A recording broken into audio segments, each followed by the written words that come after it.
Welcome to my vlogs.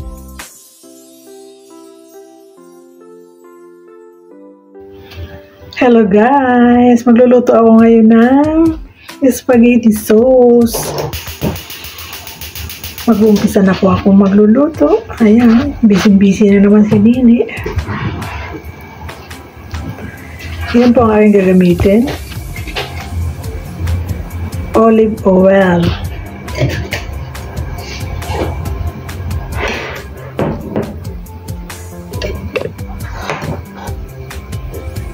Tapos ating unahin ang loya.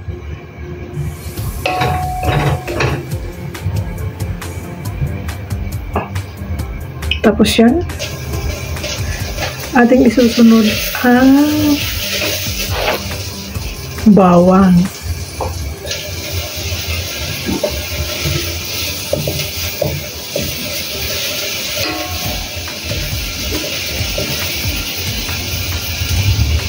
At mix ang shallot. Igigisang mabuti yan at ilalagay ko ngayon yung karne dyan. Yung ginisa sa bawang, luya at sibuyas upang maging masarap ang ating nilutong giniling na baboy. Ayan po.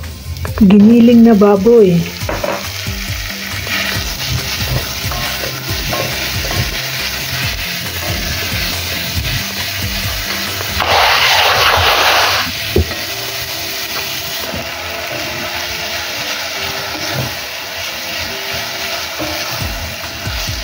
Haluin ng mabuti para hindi siya masunog at saka kailangan dyan yung ma-brown. Igisa ng mabuti upang sumarap ang ating niluluto.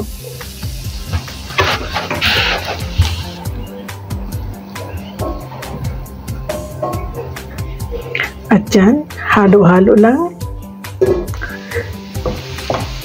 At bukod dyan, ginigisa ko na rin yung mushroom at saka yung brown onion. Yan. Ganyang hiwa lang gusto ni Amo kasi may mangunguya daw sila. Samantalang sa atin, talagang pinong-pino siya, di ba?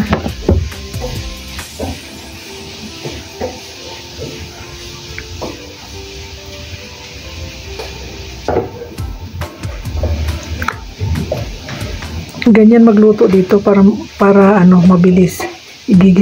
Nag-ano dun sa kabila ng giniling. Habang naghihintay dun, nagigisa naman sa kabilang kalan ng sibuyas at saka mushroom at saka ihalo. Ganito kabusisi yung mga pagluluto dito. Kailangan sundan mo yung mga ng amo. Dito lang ako talaga natuto. Hindi naman ako nag-aral. Kailangan kunting lang, bigyan ka lang ng sample. Pakitaan ka lang ng isang bisis, kailangan alam mo na yung iluluto. Kasi iba yung luto sa atin eh.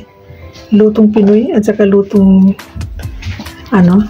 Chinese. Ikaw ang talaga kailangan matalas yung utak mo sa pagluluto. Kapag tinuruan ka minsan, talagang kung sa bagay, memorize mo na yun. Yan. Lagyan ko ng fresh milk.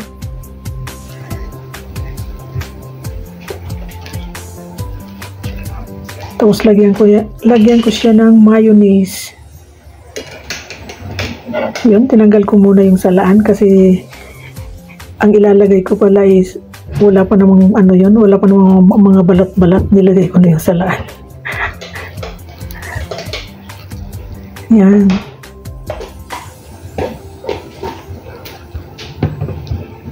Tapos, lagyan ko niyan ng ating ketchup.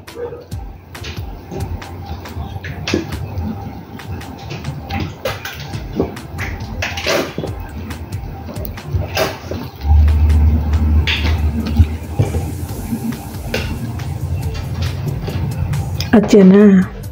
Nagamit na ako ng salaan kasi may mga balat-balat pa yung tomato in ka na yan. May balat na, may buto pa. Yan siya. Kaya ako sinasala. Nung dumating ako dati dito, nako, ikaw yung mamimili doon sa kainan. Pipiliin mo pa isa-isa. Kaya nung makita ko yung dating luto ng katulong, sabi ko hindi dapat ganyan. Kaya yun, ako na ang nagkuhan, nasalain ko siya. Hindi maganda yung mamimili pa yung mga matatanda. Kakain sila tapos pipiliin pa nila yung balat. Nakita ko kasi na sinusungkit-sungkit pa nila. Di ba naka-chopstick yan? Sinusungkit-sungkit pa nila yung balat ng kamatis at saka yung buto. I-spaghetti yan. Ayan o, katulad yan. Yung mga balat niyan, kapag kumalat dun sa spaghetti, susungkitin pa yan ng mga matatanda at saka yung buto. Ayan na siya. Bali mangyayari yan, bawat luto ko may sapal talaga yan. Tsaka wala nang sagabal sa ating dila. Hindi ba yung ating dila ang nakakaramdam ng ng mga ating kinakain.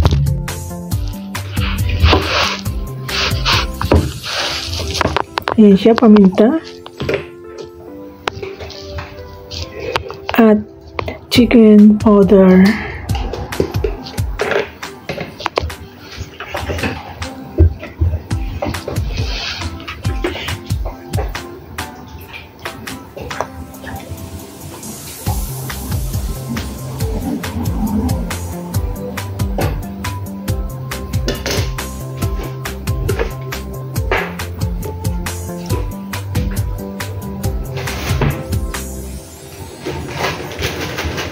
At dyan po, aking lagyan ng rock sugar.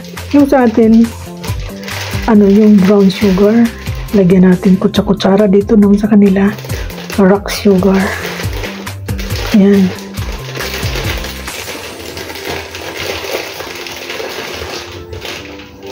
Pinipili ko yung malaki para matutunaw siya dyan. Yan o.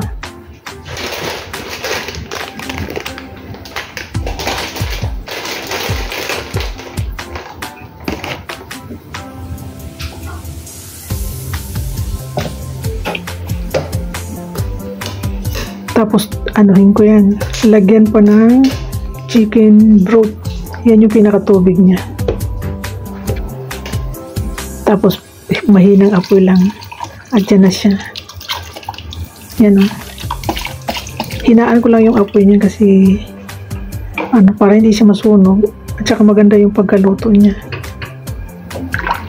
Pag natikman mo yan, mapapawaw ka sa sarap.